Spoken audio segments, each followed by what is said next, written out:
कि आप क्लाइंट्स के साथ डील करते हैं और आपको हाई टिकट वाले क्लाइंट्स भी मिलते हैं, तो काफ़ी सारे लोगों को ये कन्फ्यूज़न रहता है, उन्हें समझ नहीं आता कि क्लाइंट से क्या चार्ज करना चाहिए, कितना चार्ज करना चाहिए। अब मैं अगर किसी पर्सन के पास जाऊँगा एंड आई विल से कि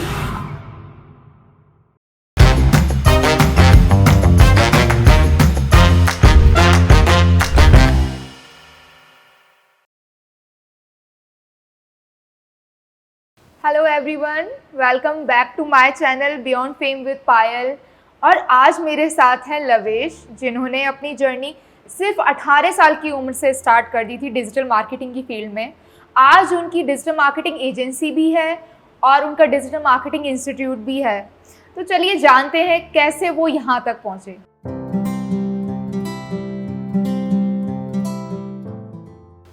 welcome Lavesh. Thank you.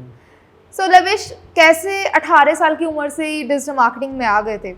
Okay, तो like I was in the final year of the college. मैंने बीसीए किया था एंड उस टाइम में मुझे लगा कि इसमें तो कुछ स्कोप नहीं है, ऐसा कुछ खास नहीं है। देन मेरे को किसी ने बताया कि डिजिटल मार्केटिंग में थोड़ा बूम है, अभी आगे अच्छा करियर है उसमें। तो मैंने इंस्टीट्यूट वगैरह ज्वाइन किया, मैंने ऑनलाइन देखा, काफ़ी सर्च किया एंड वहाँ पे मुझे थोड़ा एसईओ में इंटरेस्ट आया। मैंने सारी चीज़ें देखी उसमें, बट मुझे एसईओ में इंटरेस्ट आया। जब मैं वहाँ गया, मुझे थोड़ी बहुत चीज़ें पहले से पता थी, मैंने गूगल पे सर्च करके रखी थी, मुझे पता था कि एडसेंस क्या होता है, छोटी मोटी चीज़ें पता थी। सो उसके बाद करते करते मैंने जॉब के लिए अप्लाई किया, क्योंकि बीसीए करके कंप्यूटर बैकग्राउंड में जॉब करना, कोड वगैरह में मुझे इतना इंटरेस्ट नहीं था, तो मैंने मार्केटिंग को चूज़ किया। Then I was clueless. उसके बाद मैंने विदाउट एनी थिंग, मतलब ज़्यादा बिना सोचे, जस्ट मैंने कहा कि let's proceed with this. And उसके बाद करते करते मुझे इसमें इंटरेस्ट आना शुरू हुआ। मैंने जॉब वगैरह के लिए अप्लाई किया, मुझे ऑफर्स आने शुरू हुए, बट ऑफर्स जो थे सारे के सारे मेरी सिटी के बाहर थे, मेरे होम टाउन के बाहर थे। तो आई शिफ्टेड टू गुड़गांव। वहाँ मैंने 1 साल जॉब किया, 1 डेढ़ साल जॉब किया। उसमें भी ये था कि आपको एक बॉन्ड था और सब चीज़ें थी, तो कुछ फॉर्मेलिटीज़ उनकी ज़्यादा थी, बट इट वॉज एमएनसी, तो I just started doing it. And मैंने वहाँ पे वर्क किया 1 साल 1.5 साल। पर जब मैं वहाँ पे सीख रहा था, तो कॉर्पोरेट्स में क्या होता है कि रिपीटेटिव चीज़ें आ जाती हैं आपके पास कुछ टाइम के बाद। तो वहाँ से सीखते सीखते मैंने एसईओ में मेरा प्रॉपर इंटरेस्ट बन गया। मैंने काफ़ी सारी sites with in few months rank करा दी। एंड उसके बाद करते करते उनके जो मेन कीवर्ड्स थे, मेन जो सब चीज़ें थी, अच्छा उस पर मैंने रिजल्ट ला कर दिया कुछ ही महीनों में। मुझे सीखे हुए ज़्यादा टाइम भी नहीं हुआ था। एंड स्टार्टेड, मेरे पास कुछ क्लाइंट्स खुद से ही आने लग गए, कुछ लोगों ने मुझे अप्रोच करना शुरू कर दिया। और वहाँ से करते करते मेरे पास क्लाइंट्स भी थे, मैं फ्रीलांस भी कर रहा था। तो तब मूनलाइटिंग कंसेप्ट नहीं था ऐसा कुछ, ठीक है। तो मैं दोनों चीज़ें साथ में कर रहा था, लाइक दिन में पूरा अपना ऑफिस का 9 to 6, देन 7 to 1 रात तक पूरा मैं फ्री होता था। तो मैं इसी में वर्क करता था पूरा रात तक। मैं पूरा 7 बजे से लेके 1 बजे तक पूरा मैं वर्क करता था। वहाँ से करते करते मुझे दिखा कि हाँ, इसमें ग्रोथ है, इसमें है पैसा, जो मुझे अमाउंट एक मेरी जॉब में मिल रहा था पूरा। सैलरी आपकी फर्स्ट जॉब में आपको कितनी मिल रही थी? जब मैंने स्टार्ट किया था तो मेरे को अराउंड 15K मिल रहा था। ओके। और जो मुझे क्लाइंट्स पे करते थे दैट वाज अराउंड 20K। वो सब करा, फिर उसके बाद एजेंसी स्टार्ट करी। देन एजेंसी, मतलब जॉब छोड़ी, और मार्च के अराउंड से कोविड आ गया। मैंने फेब में एजेंसी स्टार्ट करी थी, ठीक है। तो मार्च में कोविड आ गया, तो थोड़ा सा एक वो डाउन पॉइंट आया कि नहीं, काफ़ी कुछ कम हो जाएगा।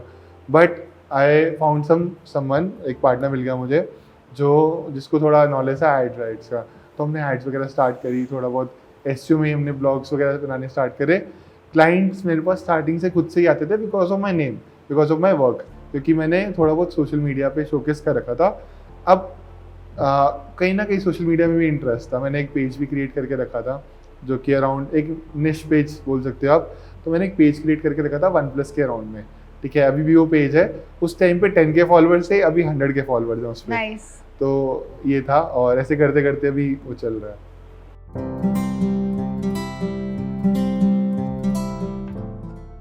तो डिजिटल मार्केटिंग एजेंसी के बाद आपके मन में ये डिजिटल मार्केटिंग इंस्टीट्यूट का प्लान कहाँ से आया?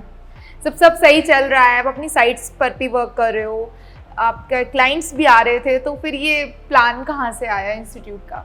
तो मेरा एजेंसी का सही चल रहा था। I was getting good clients, I was getting everything. But clients में क्या होता है ना, आपको रिजल्ट ला कर देना होता है कि भाई हर महीने गूगल के अपडेट्स आ रहे हैं, हर महीने कुछ ना कुछ आ रहा है, लोगों को लगता है SEO is dead, SEO is dead, ठीक है। तो लोगों को ये लग रहा था कि नहीं SEO तो हो जाएगा। बीच में क्लाइंट्स को भी लग रहा था दे डोंट वांट टू पे अ हाई अमाउंट, क्योंकि 10-10 हज़ार में फ्रीलांसर्स मिल जाते हैं बिल्कुल, ठीक है। और मेरा क्या है कि एक बार मैंने रिजल्ट ला दिया तो I will charge premium, I will charge high ticket.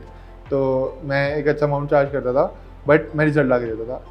अब इसमें SEO में एक प्रॉब्लम है कि आप गूगल के ऊपर डिपेंडेंट हो। आप कितना भी अच्छा काम कर लो, अगर गूगल ने एक दिन साइट गिरा दी तो वो जीरो। कितनी मेहनत करी वो कोई काउंट नहीं करेगा, कितना पैसा ला कर दिया वो काउंट करता है। क्लाइंट्स स्पेशली ये चीज नहीं समझते हैं। वो कुछ ही क्लाइंट्स होते हैं जो समझते हैं, जो एक अच्छा अमाउंट, जो मतलब एक हाई टिकट से भी ज़्यादा अच्छा पे करें। इंडिया में खासकर ये चीज़ नहीं समझते, इंटरनेशनली समझते हैं। तो मुझे इंटरनेशनली क्लाइंट मिला एंड मतलब रेफरेंस ग्रुप्स के थ्रू, फेसबुक ग्रुप्स वगैरह के थ्रू मैं रीसेलिंग भी करता था कुछ चीज़ें। तो मुझे वहाँ से एक अच्छा इंटरनेशनल क्लाइंट मिला। मेरा फर्स्ट क्लाइंट था, उसने मुझे एक अच्छा अमाउंट पे किया। उसने मेरे को 2-3 न्यूज़ साइट्स दी, तो मैं न्यूज़ साइट्स में एंटर हुआ। मुझे पता चला कि यहाँ पे भी कुछ है, इसके अंदर पैसा है। मैं 40 लोगों की क्लाइंट की टीम संभालता था, राइटर्स की, जिसमें एडिटर्स, राइटर्स और सब कुछ। और उस टाइम पे आई वाज 21 समथिंग, 21 या 22 समथिंग, ठीक है। देन आई वाज 22 और मुझे नहीं पता था कि कैसे और इसको आगे कर सकते हैं। एक ही क्लाइंट पर नहीं टिक के रह सकते थे, ठीक है। और जो भी इनकम आता था वो ऑब्वियसली पार्टनरशिप है तो चीज़ें डिवाइड हो जाती हैं।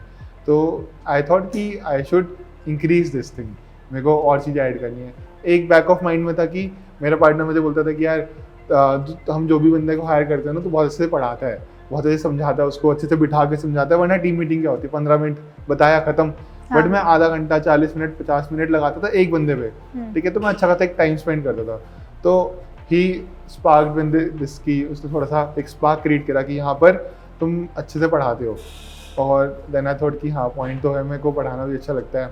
और क्या है कि एजुकेशन में लोग ना चीटिंग ज़्यादा करते हैं। जैसे जो बड़ी बड़ी कंपनीज है, दे रैंक, उनके पास बहुत लीड्स आती हैं, बहुत बच्चे आते हैं, बट अगर कोई लोअर क्लास का बच्चा जा रहा है जिसके पास बैंडविड्थ नहीं है 1 लाख भरने का, 50,000 भरने का, 70,000 भरने का मार्केटिंग पे, तो उसकी तो लाइफ खराब हो जाएगी ना। अगर वो कहीं पे किसी इतने बड़े उस पर जा रहा है, वहाँ पे 100 बच्चे बैठ के पढ़ रहे हैं एक साथ और सब हो रहा है। तो मेरे बैक ऑफ माइंड में था बस। And then I first week to office. आपका फर्स्ट टारगेट ये था कि कम रुपए में अच्छा क्वालिटी डिलीवर करना। हाँ, मेरा काम था कि एजुकेशन अच्छा दो, पैसा आ जाता है। पैसा ब्लॉग से आ रहा था, पैसा एजेंसी से आ रहा था। पैसा कमाना मोटिव ही नहीं था उस चीज़ के लिए। मेरा मोटिव था कि एजुकेशन देनी चाहिए पहले।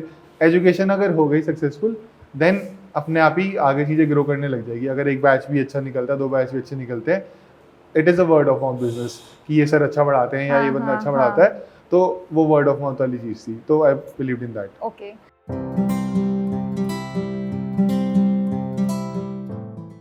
तो लविश, आपका मैंने ट्विटर प्रोफाइल देखा था, आपके ट्विटर पर भी बहुत अच्छे फॉलोअर्स हैं, आपने ऑर्गेनिकली ग्रो करे हुए हैं और आपको शायद वहाँ से भी अच्छे क्लाइंट्स मिलते हैं ट्विटर के थ्रू।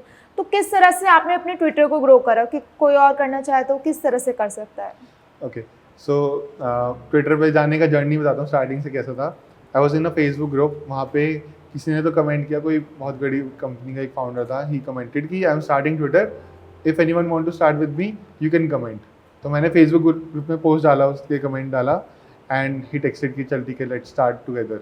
तो हमने स्टार्टिंग से स्टार्ट किया। तब स्पेसिस वगैरह गूगल ट्विटर स्पेसिस नया नया आया था, तो वहाँ से मैंने स्टार्ट किया। देन आई अंडरस्टूड कि क्या वर्क करता है, क्या वर्क नहीं करता। मैं कभी क्रिएटर में था ही नहीं, क्रिएटर इंडस्ट्री में था ही नहीं कभी भी। आई वॉज अ पर्सन जो एक लैपटॉप के पीछे से कंटेंट लिखवा रहा लोगों से, उसको एसईओ कर रहा और पोस्ट कर रहा, तो टेक्निकल हो गया। क्रिएटर वाला फील नहीं था मुझ में कि मुझे पता होगी कैसे कंटेंट शूट करते, कैसे कंटेंट क्रिएट करते, मुझे नहीं आइडिया था। तो मैंने करते करते वहाँ से ट्वीट्स करने स्टार्ट करे, थोड़ा स्पेसिस वगैरह करनी स्टार्ट करी। देन मेरे को एक चीज़ समझ आई वहाँ पर कि ट्विटर पे ना आप किसी को भी रीच आउट कर सकते हो, लिटरली किसी को भी। मैं किसी कंपनी के फाउंडर को भी रीच आउट कर सकता हूँ, ही विल रिप्लाई, ठीक है। बस आपकी क्रेडिबिलिटी होनी चाहिए। क्रेडिबिलिटी ही सबसे बड़ा गेम है एसईओ में भी आज की डेट में। अब क्या हुआ, मैंने स्टार्ट किया and I was the first one, हमारा एक ग्रुप बन गया था, I was the first one जिसने वो चीज़ करा। मैंने लोगों को इन्वाइट करना शुरू कर दिया स्पेसेस में। मैंने पॉडकास्ट में लोगों को इन्वाइट करना शुरू कर दिया। जैसे एक ऑफलाइन पॉडकास्ट होते हैं, मतलब वीडियो पॉडकास्ट होते हैं, मैंने ट्विटर स्पेसिस करे, वहाँ मैंने लोगों को बुलाया। आई डिड दैट एंड मेरे पास अच्छे अच्छे लोग आने लगे। आई इन्वाइटेड हर्ष अग्रवाल, ठीक है, he is one of the top blogger in the industry. उसके बाद I invited Alex Burman, he is like the best one in the outreach industry, मतलब कुछ भी आउटरीच, ईमेल आउटरीच करना है, कुछ भी करना है, he is the best one. Then starting मैंने बोलता नॉलेज क्रिएट करना है, वो मोटिव था कि इन्फॉर्मेशन दो, लेजिट इन्फॉर्मेशन दो, ये नहीं कुछ फ्लफ करके डाल दिया, लेजिट इन्फॉर्मेशन। और जो मुझसे अच्छा कर रहा है उसी को बुलाओ ना, मैं हर चीज़ में अच्छा नहीं हो सकता, मेरे को एक चीज़ अच्छी आती है, बाकी चीज़ें पता है। तो it's like a T shape marketing कि मुझे एसईओ पता है, मुझे एड्स पता है, मुझे ड्रॉप शिपिंग पता है, कोडिंग पता है, प्रोग्रामेटिक मतलब चीज़ें पता है, but I am good in to SEO, that's it. तो मेरा सिंपल सा वही रूल था। तो मैं टी शेप मार्केटिंग में आया, करते करते मैंने एसईओ को ही हर जगह आगे रखा और लोग आने लगे, लोग जानने लगे, लोगों ने काम रेफर करना शुरू किया। ट्वीट हंटर करके एक बहुत बड़ा टूल है, he offered me a SEO project, then उसी के 2 टूल्स और हैं, वो भी उन्होंने ऑफर करे, ठीक है। सो यहाँ पे ट्विटर का था ऐसे फॉलोअर गेन होने शुरू हो गए। With in a year I reach 5K, like with in 7-8 months exactly I reach 5K। सबसे बड़ा स्टेप है स्टेप 1, आप ट्विटर पे जाओ, अपना जो आप प्रोफाइल क्रिएट कर रहे हो, एक अच्छी प्रोफाइल पिक्चर लगाओ। एक साइट आती है pfpmaker.com, आप उस पर जाओ, एक अच्छी प्लेन बैकग्राउंड के साथ प्रोफाइल पिक्चर लगाओ। उसके बाद आप एक अच्छी बायो लिखो। अच्छी बायो का मतलब आपके कीवर्ड्स वगैरह क्या हैं वो सब डालो। आपका जो नाम है उसके आगे स्पेस होता है, नाम के आगे में एसईओ वगैरह जो भी आप कर रहे हो वो डाल दो। मेरी प्रोफाइल देख सकते हो, @hellowish करके प्रोफाइल है, तो आप वो देख सकते हो। उसमें हर जगह पे सेम दिखेगा, हर जगह पे कॉमन चीज़ें दिखेंगी, कीवर्ड्स वही हैं, मैंने चीज़ें अलग अलग ऐड कर दी। कहीं पे मैंने एसईओ लिखा है, कहीं मैंने एसईओ फॉर SaaS लिखा है, कहीं मैंने एसईओ फॉर ई-कॉमर्स लिखा है, जो कि मैं अलग अलग सर्विसेज प्रोवाइड कर रहा हूँ, ठीक है। तो ट्विटर पे जाओ, वहाँ मेरा प्रोफाइल चेक कर सकते हो, उसमें चेक करो कि मैंने कैसे कर रखा है। एंड जो आपके ट्वीट्स हैं, अब ट्वीट क्या करने हैं हमें, कंटेंट क्रिएट करने के लिए सबसे बेस्ट तरीका है, पहले आप अपनी इंडस्ट्री के एक्सपर्ट्स को देखो, आपकी इंडस्ट्री के एक्सपर्ट्स कर क्या रहे हैं। जैसे एलेक्स बर्मन का मैंने नाम लिया, या और भी जो बंदे हैं, आप डिजिटल मार्केटिंग सर्च करो, आपको दिख जाएगा। मैंने उन लोग के ट्वीट्स देखे वो क्या कर रहे हैं, उसके साथ साथ मैं समझता कि अच्छा ये चल रहा है, ये नहीं चल रहा, ईजी चीज़ें चलती है, जो लोगों को पता है वो चल जाता है, ठीक है। तो मैंने वही करना शुरू किया कि step by step guide to earn money, 5 step बता दिए। अब जिसको एग्जीक्यूशन करना हो कर लेगा, लोगों को पढ़ के अच्छा लगता है, ठीक है। तो मैंने वो बता दिया, मैंने ऐसे करके करना शुरू कर दिया। तो 1-2 ट्वीट मेरे वायरल हो गए, अच्छे खासे उस पर रीच आ गई, वो इंस्टाग्राम पे भी मीम पेजेस पे शेयर होने लग गए, ठीक है। और बहुत बेसिक ट्वीट्स, मतलब आई नेवर एक्सपेक्टेड कि ये वायरल होगा। फिर मैंने थ्रेड्स डालने शुरू करे। थ्रेड्स होता है कि जो हम ब्लॉग डाल रहे हैं ना 2000 वर्ड का, वो उतना लोग नहीं पढ़ेंगे। थ्रेड्स क्या होता है कि अगर ट्विटर पर कोई बंदा आ रहा है तो लॉन्ग फॉर्म कंटेंट वो बढ़ता है, वहाँ बहुत क्वालिटी लॉन्ग फॉर्म कंटेंट मिलता है। आज की डेट में भी इलॉन मस्क खुद प्रमोट करता है वो चीज़, क्योंकि लॉन्ग ट्वीट्स आप डालोगे तो वो पूरा रीडर मोड मिलता है, आपको सब मिलता है, ठीक है। तो इस तरीके से करके मैंने थ्रेड्स आने शुरू करे, मैं पूरा वैल्यू ऐड कर रहा था और बहुत रीट्वीट्स आए, बहुत लोगों ने शेयर किया, एसईओ में एक अथॉरिटी बन गई। देन एक एसईओ का कॉन्टेस्ट हुआ था जो कि ट्वीट हंटर वालों ने ही कराया था। उसके बाद ही मुझे वो अपॉर्चुनिटी मिली थी, तो वहाँ पे टॉप एसईओज ऑन ट्विटर पे मेरा नाम आ गया था। यू कैन बिलीव, मैं 3 महीने पहले ट्विटर पे गया हूँ, मुझे कोई नहीं जानता, 10-20 फॉलोअर्स है मेरे, और आफ्टर 3 मंथ्स मेरे 500-600 फॉलोअर्स हैं और I am in the top SEOs on Twitter, ठीक है।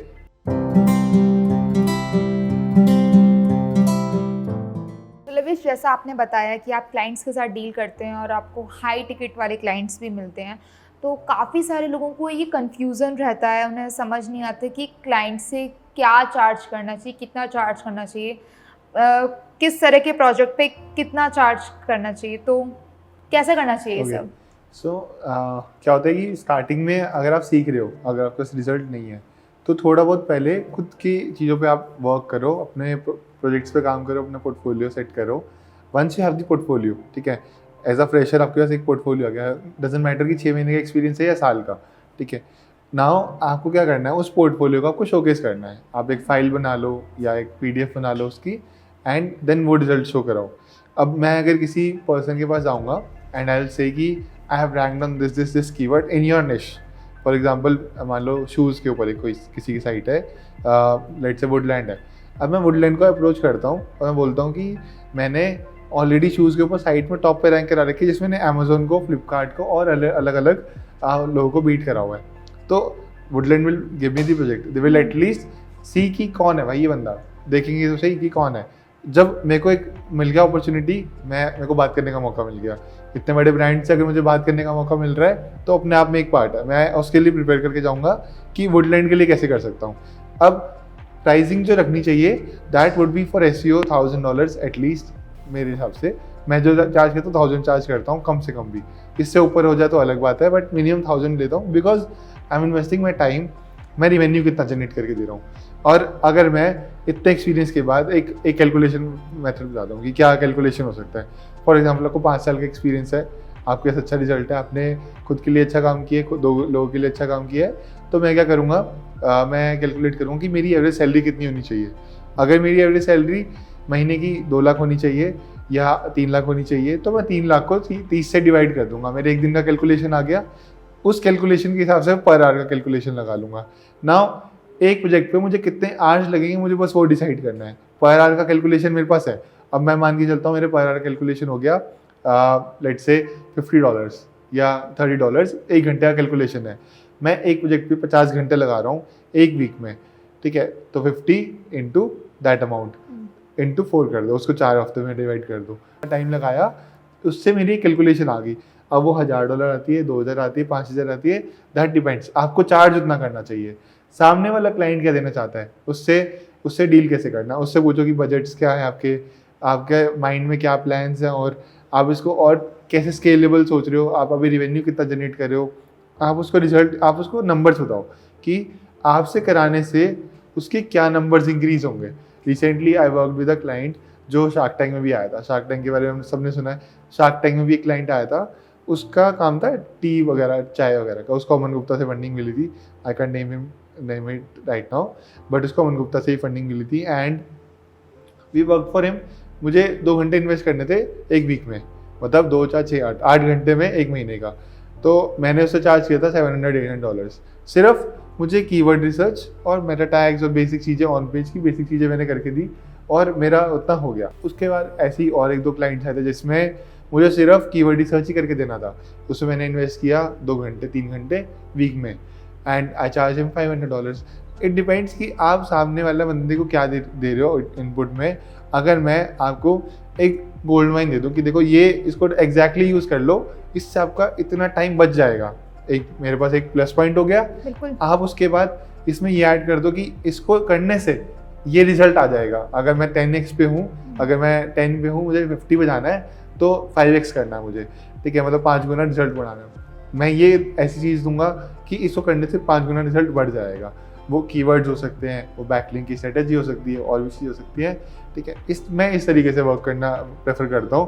पहले क्या होता था, SEO में पहले हम लोग चार्ज करते थे कि 20,000 में पूरा दिन रात काम कर रहे हैं, मतलब मजदूरी कर रहे हैं पूरा दिन, बैकलिंक से लिए 2 बंदे बैठे हैं वो अलग चार्ज कर रहे हैं वैसे, या इंटर्न बिठा रखे हैं, उसके बाद कंटेंट के लिए अलग 2 बच्चे बिठा रखे हैं वो कर रहे हैं।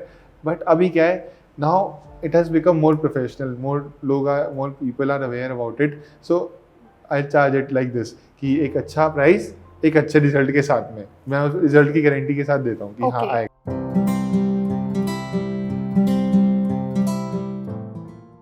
बेसिकली जो क्लाइंट्स हैं, आपको बहुत अच्छे अच्छे क्लाइंट्स मिले, आपने बताया बड़े टिकट साइज़ के भी क्लाइंट्स मिले हैं, तो क्या प्रोसेस रहती है, क्या करना चाहिए, किस किस मीडियम से हमें क्लाइंट मिल सकते हैं? जो लोग हैं जो क्लाइंट सर्विसिंग में जाने का प्लान कर रहे हैं, वो लोग क्या टिप्स फॉलो कर सकते हैं? So there are few tips. First है कि आप या तो गूगल पे एजेंसीज ढूंढो, उनके साथ आप टाई अप करो, उनका आउटरीच मेल भेजो, आप उनके साथ टाई अप करो, उनसे बात करो। दे विल, उसमें एक साइड इफेक्ट ये होगा, एक नेगेटिव पॉइंट ये होगा कि वो आपके उनके पास ज़्यादा पावर रहेगी आपके ऊपर, मतलब वो दबाव बना के रखेंगे जो मैं प्राइस दे रहा हूँ उसमें कर, ठीक है। अब ये एक मीडियम है। सेकेंड आता है फेसबुक। उसमें हो सकता है कि आपको लीड्स आ जाए but people are not ready to pay a good amount. Third is LinkedIn. LinkedIn भी एक अच्छा प्लेटफॉर्म है, पूरा प्रोफेशनल्स के लिए बना है। वहाँ पर बहुत सारे क्लाइंट्स हैं जो सर्विसेज ढूंढ रहे हैं। वहाँ पे SEO सर्च करो, #SEO सर्च करो, #हायरिंग सर्च करो। अगर कोई कंपनी हायरिंग कर रही है तो they will you can outreach to them. उसके बाद लास्ट आता है जो मेरा फेवरेट है और मैं भी खुद वही करता हूँ, दैट इज़ ट्विटर। तो ट्विटर पे क्या करना है, आपने जिस ब्रांड के साथ काम करना है, आपकी मर्जी, जिस भी ब्रांड के साथ काम करना है, वुडलैंड हो, कोई भी एडिडास हो, जो भी हो, ठीक है। एक चीज़ का ध्यान रखना, अगर एक बहुत हाई फाई ब्रांड होगा, you should have a big portfolio. आपके बास्केट में बड़े ब्रांड्स ऑलरेडी होने चाहिए, तभी आप उनके पास जाओ। बिल्कुल। तो वो अभी हमारे पास नहीं है, मान के चल रहे हैं, हम एक बिगनर के लिए लेके चल रहे हैं। आप क्या करो, एक छोटे ब्रांड को पकड़ो जो ट्विटर पे है। अगर कोई ट्विटर पे है ना, उसकी ऑडियंस वो कैसी होगी कि उसको पता है कि सोशल मीडिया कुछ होता है, उसको ट्विटर लाना आता है, मतलब वो अवेयर है about the SEO and everything, उसको थोड़ा बहुत आइडिया होगा, उसको ऑर्गेनिक मार्केटिंग के बारे में पता होगा, उसको एक पब्लिक के बारे में पता होगा। जो पता फेसबुक पे है, मोस्टली पाकिस्तान वगैरह के लोग फेसबुक पे रहते हैं, वो लोग 2,000 उनके लिए बहुत ही ज़्यादा अमाउंट होता है, बट हमारे लिए कुछ नहीं होता, ठीक है। So that is price parity. Actually small business owners भी आपको रीच आउट करते हैं कई बार ना, तो हाँ। इसलिए वो ज़्यादा ऑफर ही नहीं कर सकते हैं। एग्जैक्टली। तो अगर आपने एक प्राइस सेट कर लिया, आपको मना करना पड़ेगा कि मैं इससे नीचे काम नहीं करने वाला। अगर आपको लगता है इससे नीचे कराना है तो आप माइक्रो सर्विस ले लो, पूरा एसईओ मत लो, मुझसे कीवर्ड रिसर्च ले लो, दैट इज माइक्रो सर्विस। मैंने स्टार्टिंग में बताया था ना कि मैं मल्टीपल एसईओज दिखाता हूँ, वाइट लेवल भी दिखाता हूँ, माइक्रो भी दिखाता हूँ और प्रोग्रामेटिकली भी दिखाता हूँ। क्या है कि मैंने उसी के पार्ट्स बना दिए। अब माइक्रो एसईओ में क्या हो गया, एक particular service from the main service with low price. 10,000 मान लो $1,000 का मेरा बिलिंग है, मैं 1,000 की जगह पे $1,000 में 40 घंटे दे रहा हूँ, मैं 4 घंटे दूंगा, $100 चार्ज करूंगा। सेम प्राइस सेम अमाउंट पड़ रहा है, बट मेरे पास क्लाइंट्स आता रहेंगे, तो मुझे 10 क्लाइंट चाहिए होंगे $1,000 तक पहुंचने के लिए। सिमिलर टू दैट, मतलब कैलकुलेशन हो सकता है ऊपर नीचे हो, बट काइंड ऑफ दैट। तो ट्विटर पे आप आउटरीच करो, आप एंगेज करो लोगों के साथ। आउटरीच में सिंपल सा आपको बताना है कि आपने क्यों आउटरीच करा। पहले बताओ कि आप उसकी थोड़ी तारीफ करो कि like I saw your content, you are good in the this industry, and then you can say कि I am following you from some time. आपके बहुत सारे कमेंट्स देखे, आपकी बहुत सारी इंगेजमेंट देखी, अगर उस पर है इंगेजमेंट, बिना देखे मत जाना, उस पर अगर इंगेजमेंट है तो वो देखा। देन उनको बोलो कि मैं ये सर्विस देता हूँ, आपकी साइट में ये इश्यूज लगे मुझे, now I can help you fix that. अब उनको जो मैं कैसे फिक्स कर रहा हूँ वो बताऊँगा कि आप ये चीज़ें कर सकते हो। थोड़ा सा फ्री में दे दो कि हाँ लेट इट बी, कोई बात नहीं, थोड़ा सा फ्री में दिया, हमने बताया उनको। अगर वहाँ पर वो इम्प्रेस हो गया तो will ask you for some quotation and everything. आप एक बेसिक कोड बना लो, आप एक पूरा टब बना कर रखो कि आप क्या क्या प्राइसिंग चार्ज करते हो, और एक कस्टम प्लान बनाकर भेजो। थोड़ा सा टाइम लगता है स्टार्टिंग में, बस थोड़ी सी दिक्कत आती है, बाद में it's very fine, it's easy, जल्दी जल्दी बन जाता है। एक बार एसओपीज रेडी हो जाए तो फिर चलते रहता है, अपने आप बनता रहेगा। So this is how I do it. यहाँ पर लविश ने बहुत अच्छी टिप्स शेयर करी है सभी के लिए जो भी क्लाइंट्स को रीच आउट करना चाहते हैं। जिस तरह से इन्होंने पूरा डिटेल में जाके समझाया है कि आप मैसेज भी किस तरह से कर सकते हैं, क्या मैसेज में क्लाइंट को लिख सकते हैं। तो अगर आप में से कोई भी क्लाइंट सर्विसिंग में जाना चाहता है तो इन टिप्स को फॉलो कर सकते हैं।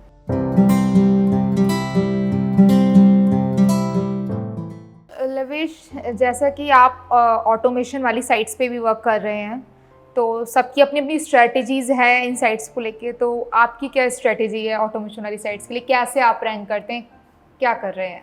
तो ऑटोमेशन में मेरा मानना है, देखो पहले मैं एसईओ हूँ, उसके बाद मैं डेवलपमेंट में जाता हूँ, ठीक है। तो एसईओ पॉइंट ऑफ व्यू से जानते हैं गूगल को क्या चाहिए कि आप एक अच्छा कंटेंट डालो, helpful content, update is all about that.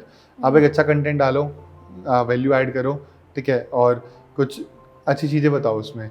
उसके बाद अब मैंने ये सब चीज़ें कैसे करी, मैं जो भी ऑटोमेशन साइट क्रिएट करता हूँ मैं स्पैम नहीं करता, ठीक है। अगर मैं स्पैम कर दूंगा तो ना तो वो इंडेक्स होगी, ना उसमें कुछ ट्रैफिक आएगा, ना कोई लोग उसको देखेंगे, ठीक है। तो मैं क्या करता हूँ, मैं सिंपली एक अच्छा कंटेंट या फिर एक टेम्पलेटिक कंटेंट चैट जीपीटी की हेल्प से बना लेता हूँ। एंड साथ में ही मैं और क्या चीज़ें करता हूँ कि जो एक्सटेंशंस आते हैं कुछ, जैसे हरपा एआई करके एक एक्सटेंशन है, आजकल मैं काफ़ी यूज़ कर रहा हूँ उसको। तो जो भी कंटेंट 2020-21 तक का गूगल उसके जीपीटी के पास डेटा है, मैं उस डेटा को फ्रेश कंटेंट बना लेता हूँ, because with the help of this extension Harpa AI करके, ठीक है। इस एक्सटेंशन से मैं इसको फ्रेश बना लिया। अब वो कंटेंट मैं मैनुअली ही पुट करता हूँ, उसमें कुछ प्लगइन्स आते हैं, उसके थ्रू आप मैनुअली कंटेंट इंसर्ट कर सकते हो, जिससे आपकी साइट काफ़ी हद तक फ्रेश कंटेंट पे चल रही है। सेम टेम्पलेटिक पुराने वर्ड्स, रिपीटेड वर्ड्स नहीं चल रहे हैं उसमें। तो कहीं ना कहीं ये चीज़ें थोड़ी सी बाकी लोगों से अलग कर देती हैं। नॉर्मली इंडस्ट्री में क्या होता है, ऑटोमेशन का मतलब स्पैमिंग। डेवलपमेंट में जो बंदा है उसको, उसके लिए क्या है कि एक लाइन का कोड है, वो उसको 10 बार कर देगा तो वो स्पैम बढ़ जाएगी। 1000 पेज डाल दिए, 10,000 पेज डाल दिए, 20,000 पेज डाल दिए, उसमें 100 पेज रैंक हो गए। मैं चाहता हूँ कि 100 पेज डालूँ और 100 ही रैंक हो। मैं 200 पेज डालूँ, 200 ही रैंक होनी चाहिए, उसमें से 5 या 10 नहीं होने चाहिए, ठीक है। परसेंटेज देखो, मेरे 10,000 पेज में 100 रैंक हो रहे हैं, मेरे 100 में 100 रैंक हो रहे हैं, मेरा 100% का रेट हो गया, ठीक है। तो मैं इस तरीके से वर्क करता हूँ कि एक्चुअल अच्छा कंटेंट डालो जो इंटेंट फुलफिल कर रहा है। और सबसे बड़ी बात, इंटेंट को स्टार्टिंग में ही फुलफिल कर दो। कोई यूज़र आया साइट में, स्टार्टिंग में ही फुलफिल कर दो, मतलब पहले फर्स्ट फोल्ड में फुलफिल, डन। उसके बाद आपको गूगल भी थोड़ा सा देखेगा कि हाँ ये जल्दी कर रहा है, इंटेंट सॉल्व कर रहा है, और उससे आपको एक ज़्यादा लोग भी सर्च करना चालू कर देंगे, आपके कीवर्ड्स भी जल्दी रैंक होने चालू कर देंगे। तो मैं इस तरीके से वर्क करता हूँ। और मोनेटाइज करने के लिए ऑटोमेशन साइट से ज़्यादा पैसा नहीं बनता है। ऑटोमेशन साइट से एक लेवल तक पैसा बन सकता है, या तो आप उसको फ्लिप कर दो और कोई इस पर लीड सेल्स कर ले या कुछ ऐसा कर ले, अलग तरीके से मोनेटाइज कर ले तो ठीक है। बट मैं सिंपली क्या करता हूँ, मल्टीपल साइट्स क्रिएट करे, उसको ला के छोड़ दिया, भूल गया, 6 महीने 8 महीने बाद खुल के देखा 10,000 का ट्रैफिक आ रहा है, चल रहा है, ठीक है, अब उसको सेल कर दिया, ठीक है। मेरा टाइम कितना लगा ऑटोमेशन साइट में, सिंपली 1 घंटा 2 घंटे 3 घंटे लग गए, खत्म। यहाँ पे लवेश ने बहुत अच्छी ट्रिक्स शेयर करी है। वो ज़्यादा टाइम नहीं देते हैं अपनी ऑटोमेशन वाली साइट्स को, 1-2 घंटा दिया एंड 6-7 मंथ बाद वो उनको फ्लिप कर देते हैं। किस तरह से काम करा है उन्होंने, पूरा डिटेल में उन्होंने शेयर करा है, और मुझे लगता है इस चीज़ के लिए लवेश के लिए एक लाइक बनता है। तो लाइक और कमेंट करना बिल्कुल मत भूलिएगा।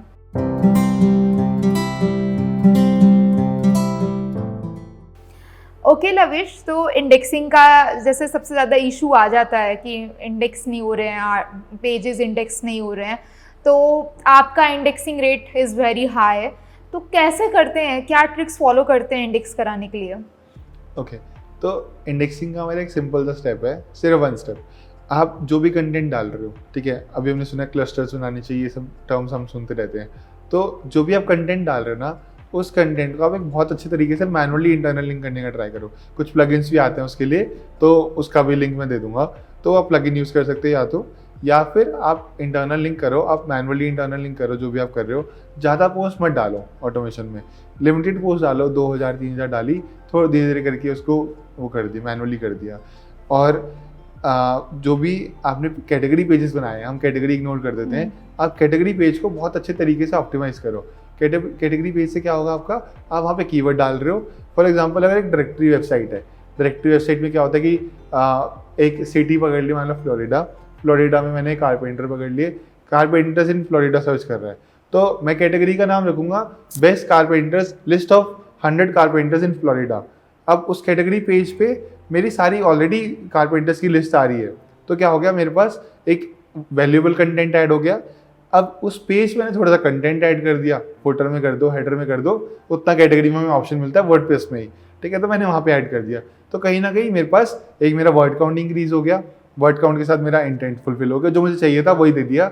अदरवाइज बाकी लोग क्या करते हैं, कैटेगरी बनाई, फ्लोरिडा लिखा, कारपेंटर लिखा, खत्म। वो इस तरीके से नहीं लिखते लिस्ट ऑफ कारपेंटर्स, या एक मेरा टाइटल प्रॉपर्ली ऑप्टिमाइज नहीं करते वो लोग। तो कहीं ना कहीं यहाँ पर एक यूएसपी क्रिएट हो जाता है, एक अलग वो बन जाता है, जिससे चीज़ें रैंक करनी शुरू कर देती हैं। ओके।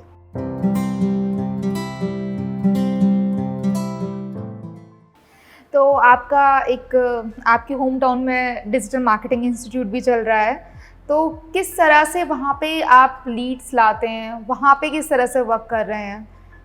ठीक है, तो डिजिटल मार्केटिंग इंस्टीट्यूट का सिंपल सा प्लान ये था कि एजुकेशन वाली चीज़ मुझे सिर्फ एजुकेशन के लिए करना था, मुझे मोनेटाइज करने के लिए नहीं करना था। मोनेटाइजेशन तो ऑलरेडी अच्छा है, ठीक ठाक है। सो एजुकेशन के लिए मैंने स्टार्ट किया कि जो भी वहाँ पे लोग हैं, मतलब मैं पहले रीज़न बताता हूँ क्या था। फर्स्ट रीज़न वॉज कि मैंने वहाँ पे शिफ्ट हुआ, मैं गुड़गांव में रहता था, मैं वहाँ से वापस होम टाउन शिफ्ट हुआ रोहतक, एंड वहाँ पर जितने भी लोग मैंने हायर करे ना, किसी को कुछ नहीं आता था। दे were asking 20K 25K salary, और उनको लास्ट 10,000 मिल रही है, 12,000 मिल रही है, किसी को कुछ नहीं आता था वहाँ पे। तो आई थॉट कि यहाँ पर कोई कुछ सिखा भी नहीं पा रहा है, 1-2 इंस्टीट्यूट्स ही हैं जो कुछ सिखा नहीं पा रहे, they are using them as a intern. तो आई थॉट कि नहीं, मेरे को थोड़ा सा कुछ अलग करना है, मुझे मिसयूज़ नहीं करना लोगों का। तो मैंने इसलिए नॉमिनल प्राइसिंग पे अपना एक टाइम निकाल के, और मैं सोचा कि नहीं, इसको इस तरीके से बना के चलाते हैं एंड ट्राई करते हैं एजुकेट करने का। और मैंने लोकली उसको रैंक करा दिया। लोकल एसईओ से रैंक कैसे कराया, पहले मैंने लिस्टिंग बनाई, ठीक है, लिस्टिंग मेरी कुछ टाइम जब मैंने डिजिटल मार्केटिंग सीखा था तभी सिखाया जाता है कि आपको GMB में साइन अप करना है। तो मैंने उसका नाम चेंज करा। अब उसमें मेरा फ़ोन नंबर नहीं था, मैंने गूगल पे सपोर्ट में मेल डाला, और मेरी ID पे अथॉरिटी थोड़ी सी अच्छी है, मैं लोकल गाइड में हूँ, मैंने बहुत रिव्यूज़ वगैरह डाले हैं, तो मैंने वहाँ से अपना डाला इसमें रिव्यू कि मेरे को मेरा नंबर अपडेट नहीं हो रहा इसमें। तो उन्होंने मेरा विदिन 12 आवर्स मेरा नंबर अपडेट कर दिया। जैसे ही नंबर अपडेट हुआ ना बस लीड्स आनी शुरू होगी। मेरा ऑफिस नहीं बना हुआ, I just have a 1 room office उस टाइम पे, उसमें कुछ भी नहीं, मतलब सिर्फ कर्टन वर्टन लगे, नॉर्मल एक ऑफिस बना हुआ है। एंड वहाँ पे मेरे पास लीड्स आनी शुरू हो गई, अब लोग आने शुरू हो गए, ठीक है, तो कॉल्स आने शुरू हो गए। अब मैंने क्या किया कि उनको बुलाया, जैसे तैसे करके कन्विंस करा कि नहीं देखो ये चीज़ें मैं बता रहा हूँ, मेरा ब्रोशर भी नहीं बना हुआ था, ठीक है, तो मैं किसी और का ब्रोशर यूज़ कर रहा था, तो कि नहीं यार कोर्स तो सेम ही रहना है, मॉड्यूल जो मैंने ऐड करने हैं मैंने उसमें लिख दिया कि मैं AI एक्स्ट्रा पढ़ाऊँगा, मैं फ्लिपिंग एक्स्ट्रा पढ़ाऊँगा जो कोई नहीं पढ़ाता पूरी सिटी में, या फिर मैं कुछ चीज़ें जो है मेरी एक्स्ट्रा पढ़ाऊँगा जो मेरा USP है, और जिस चीज़ों में अच्छा नहीं हूँ उसके लिए network, that is the best thing. Network से ही सबसे बड़ी चीज़ नेटवर्क ही है आज की डेट में।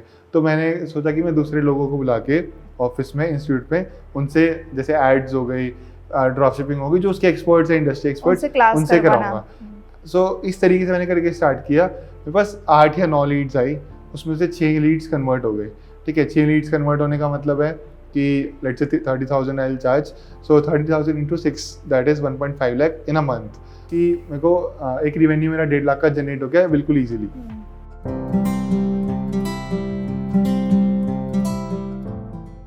तो लवेश, आपने बहुत सारे सोर्सेस, अपने इनकम सोर्सेस हमें बताए हैं। आप अपना क्लाइंट सर्विसिंग से अर्न कर रहे हैं, आप अपनी पर्सनल साइट्स पे वर्क कर रहे हैं, आप अपना डिजिटल मार्केटिंग इंस्टीट्यूट जो आपने रिसेंटली स्टार्ट करा है उस पर भी आप वर्क कर रहे हैं। तो ज़रा आप उन लोगों को भी टिप्स दे दीजिए जो डिजिटल मार्केटिंग इंडस्ट्री में अभी एंटर करा है, जिन्होंने या जो कुछ टाइम से हैं, मल्टीपल सोर्सेज ऑफ इनकम जो देख रहे हैं, किस तरह से वो पैसे कमा सकते हैं। ये वाली चीज़ ना मैंने मतलब 5 साल लगा के सीखी है, 5 साल मेरे उसमें चले गए, तो मैं आपके 5 साल बचा देता हूँ सिंपल सा। मैं सिंपल सा एक टिप देना चाहूँगा कि आप चीज़ें ट्राई करो, आपको सबसे ज़्यादा वाइब किस में आता है, ठीक है, मतलब SEO में अच्छा लग रहा है करना, कि मतलब एफर्ट फील नहीं हो रहा है SEO करने में, एड्स करने में एफर्ट फील नहीं हो रहा, तो जिसमें एफर्ट फील नहीं हो रहा ना उस चीज़ को ट्राई करो, उस चीज़ को पकड़ के रखो, बाकी चीज़ें साथ साथ करते रहो। SEO मेन है, एड चला लेता हूँ फिर भी, सोशल मीडिया पे एक अच्छा वो है, मतलब फॉलोइंग वगैरह है, 100 के फॉलोअर्स हैं, किसी पे 6-7 हज़ार 8-10 हज़ार फॉलोअर्स हैं अलग अलग प्लेटफॉर्म्स पे। तो करते करते ये चीज़ें हैं कि मल्टीपल चीज़ें करो, एक को मेन पकड़ के रखो। SEO is main, social media is extra, Facebook ads is extra, Google ads is extra, चीज़ें सारी आती है, डेवलपमेंट भी आता है, ठीक है। तो एक कोट आता है कि jack of all trades and master of one, ठीक है, तो मैं उस पर बिलीव रखता हूँ, and that's how you can start. Okay, तो आज के इस पॉडकास्ट में लवेश ने बहुत सारे इंसाइट्स हमारे साथ शेयर करे हैं, बहुत सारी इन्फॉर्मेशन उन्होंने अच्छे से बताई है। तो प्लीज़ इस वीडियो को उसके लिए लाइक एंड सब्सक्राइब करना मत भूलिएगा। और अगर आपका कोई भी क्वेश्चन लवेश से है या मेरे से है तो आप कमेंट बॉक्स में डाल सकते हैं। मैं और लवेश पूरा ट्राई करेंगे कि आपके कमेंट्स का रिप्लाई करें। थैंक यू लवेश हमारे शो पर आने के लिए। Thank you Payal, you have been a wonderful host, and अच्छा लगा बात करके, काफ़ी सारी चीज़ें, अच्छे क्वेश्चंस थे आपके, so thank you so much.